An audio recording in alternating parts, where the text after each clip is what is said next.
Toda a comunidade de Israel partiu de Elim e chegou ao deserto de Sim, que fica entre Elim e o Sinai. Foi no 15º dia do segundo mês, depois que saíram do Egito. No deserto, toda a comunidade de Israel reclamou a Moisés e Arão. Disseram-lhes os israelitas: Quem dera a mão do Senhor nos tivesse matado no Egito. Lá nos sentávamos ao redor das panelas de carne e comíamos pão à vontade, mas vocês nos trouxeram a este deserto para fazer morrer de fome toda esta multidão. Disse, porém, o Senhor a Moisés: Eu lhes farei chover pão do céu. O povo sairá e recolherá diariamente a porção necessária para aquele dia. Com isso, os porei à prova, para ver se seguem ou não as minhas instruções. No sexto dia, trarão para ser preparado o dobro do que recolhem nos outros dias. Assim Moisés e Arão disseram a todos os israelitas: Ao entardecer, vocês saberão que foi o Senhor que os tirou do Egito, e amanhã cedo verão a glória do Senhor, porque o Senhor ouviu a queixa de vocês contra ele. Quem somos nós para que vocês reclamem a nós? Disse ainda Moisés: O Senhor dará a vocês carne para comer ao entardecer e pão à vontade pela manhã, porque ele ouviu as suas queixas contra ele. Quem somos nós? Vocês não estão reclamando de nós, mas do Senhor. Disse Moisés a Arão: Diga a toda a comunidade de Israel que se apresente ao Senhor, pois ele ouviu as suas queixas. Enquanto Arão falava a toda a comunidade, todos olharam em direção ao deserto, e a glória do Senhor apareceu na nuvem. E o Senhor disse a Moisés: Ouvi as queixas dos israelitas. Responda-lhes que ao pôr do sol vocês comerão carne, e ao amanhecer se fartarão de pão. Assim saberão que eu sou o Senhor, o seu Deus. No final da tarde, apareceram codornizes que cobriram o lugar onde estavam acampados. Ao amanhecer, havia uma camada de orvalho ao redor do acampamento. Depois que o orvalho secou, flocos finos, semelhantes à geada, estavam sobre a superfície do deserto. Quando os israelitas viram aquilo, começaram a perguntar uns aos outros: Que é isso? Pois não sabiam do que se tratava. Disse-lhe Moisés: Este é o pão que o Senhor deu a vocês para comer. Assim ordenou o Senhor: Cada chefe de família recolha quanto precisar, 1 jarro para cada pessoa de sua tenda. Os israelitas fizeram como lhes fora dito. Alguns recolheram mais, outros menos. Quando mediram com o jarro, quem tinha recolhido muito não teve demais, e não faltou a quem tinha recolhido pouco. Cada um recolheu quanto precisava. Ninguém deve guardar nada para a manhã seguinte, ordenou-lhes Moisés. Todavia, alguns deles não deram atenção a Moisés e guardaram um pouco até a manhã seguinte, mas aquilo criou bicho e começou a cheirar mal. Por isso, Moisés irou-se contra eles. Cada manhã, todos recolhiam quanto precisavam, pois quando o sol esquentava, aquilo se derretia.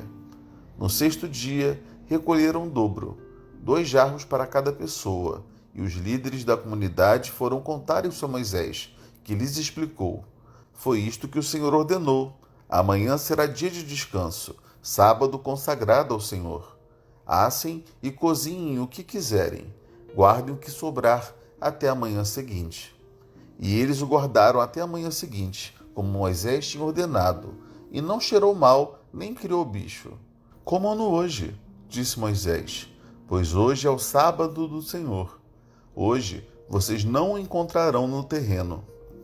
Durante 6 dias vocês podem recolhê-lo, mas no 7º dia, o sábado, nada acharão.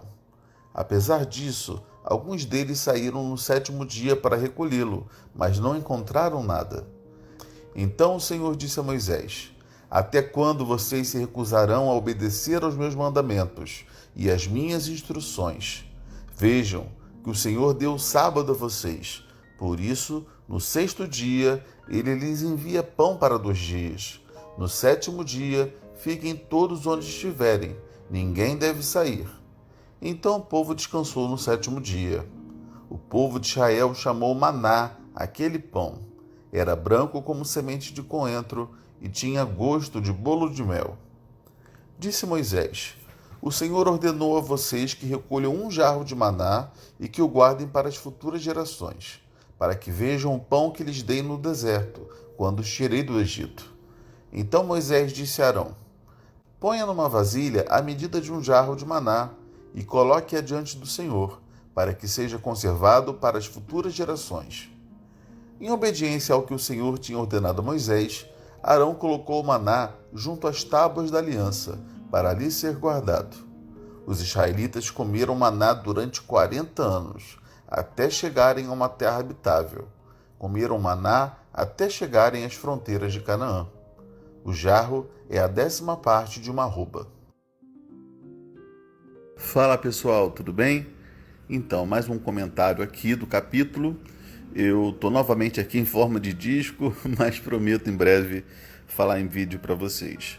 Bem, esse capítulo 16 de Êxodo, assim como todo o livro de Êxodo e todas as vezes que a gente vê Deus se relacionando com o povo de Israel, com o povo hebreu, ele vai mostrar como é a nossa humanidade, como a nossa humanidade é teimosa, como a nossa humanidade tende à incredulidade, como a gente esquece facilmente das coisas que Deus já fez, parece que só temos olhos para aquilo que nos falta ou para a nossa necessidade emergente, e todos nós somos assim.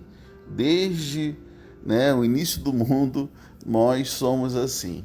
E precisamos encontrar em Deus essa satisfação que a nossa alma não encontra em nenhuma outra coisa. E aqui no capítulo nós vemos que o povo de Israel estava reclamando que no Egito eles tinham pão, que eles tinham carne, que eles comiam à vontade, e ali eles estavam passando privação. Em vez de eles buscarem o Senhor, pedirem ao Senhor, colocarem a sua questão, mas eles faziam reclamação, e não era ao Senhor, era a Moisés e a Arão. Parece que ainda não tinham entendido que o Senhor proveria para ele todas as coisas, proveria para eles todas as coisas. Eles estavam ainda achando que Moisés e Arão eram os responsáveis, por resolver as coisas. Até que tem um momento aqui que Moisés fala: olha, vocês não têm que reclamar comigo, foi o Senhor que os tirou de lá e é o Senhor que vai prover para a vida de vocês. Assim como ele agiu com milagre, ele vai continuar agindo com milagre. Em outras palavras, é isso, É o Senhor que vocês têm que procurar.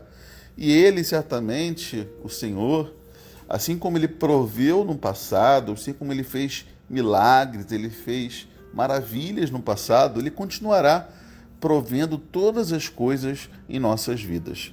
Nós precisamos, ao invés de olhar para as nossas faltas, nossas necessidades, nossas fomes, que podem ser não só fomes físicas, mas fomes existenciais, de tanta coisa, que fome fala de necessidades básicas, alimentares, mas nós temos necessidades básicas existenciais também. E a gente, em vez de olhar para essa fome, para essa insatisfação, a gente precisa olhar para o Senhor, pedir ao Senhor, clamar ao Senhor. Não é reclamar com o pastor, não é reclamar uns com os outros, ficar murmurando, ficar reclamando com a vida. É para falar com o Senhor, pedir ao Senhor, porque o nosso Deus é bom, o nosso Deus se preocupa conosco e aquilo que temos necessidade não será por Ele ignorado. Nós só precisamos clamar e o Senhor quer isso de nós, que nós nos aproximemos como filhos.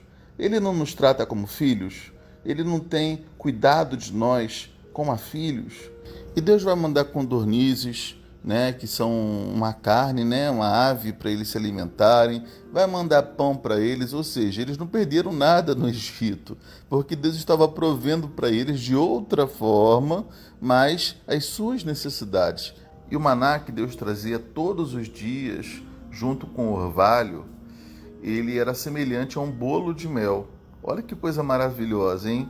Todo dia você poder colher, sair da sua tenda, você colhe dentro do orvalho vários bolinhos de mel. Que coisa maravilhosa. Eu particularmente adoro pão de mel. Se eu pudesse colher pão de mel todo dia, seria maravilhoso. E Deus proibiu o povo de guardar o maná para o dia seguinte, exceto no dia anterior ao sábado, porque o sábado seria o dia de descanso. Olha que coisa interessante. né? Deus todo dia estaria dando para eles o alimento, mas eles não deveriam guardar, eles deveriam confiar no Senhor que proveria para a vida deles todos os dias o que eles precisavam. A nossa tendência é tentar guardar, reter as bênçãos do Senhor, reter do nosso modo as coisas da vida, mas às vezes precisamos deixar ir. Precisamos entender que o que é suficiente para nós é o que Ele nos dá hoje. E se Ele não nos dá hoje, é porque Ele já deu o suficiente ontem. E amanhã, quando precisarmos, Ele nos dará novamente. Se nós tentarmos reter com as nossas mãos, nós veremos estragar, porque não se trata de uma bênção humana ou do nosso trabalho, mas se trata de algo que Deus tem provido para as nossas vidas diariamente. Então precisamos confiar no Senhor, seja qual for a nossa necessidade, e saber que no momento oportuno Ele estará providenciando aquilo que nós precisamos. Não precisamos temer o amanhã, mas precisamos confiar no Senhor. Ele sabe o que nós precisamos a cada dia. E uma curiosidade para vocês é que o povo, quando viu o maná, perguntou: o que é isso? E a palavra maná significa exatamente isso. O que é isso? Interessante, né? Acredito que muitos de vocês não sabiam dessa informação, mas só para vocês guardarem a título de curiosidade. Então é isso, pessoal. Deus os abençoe e até amanhã.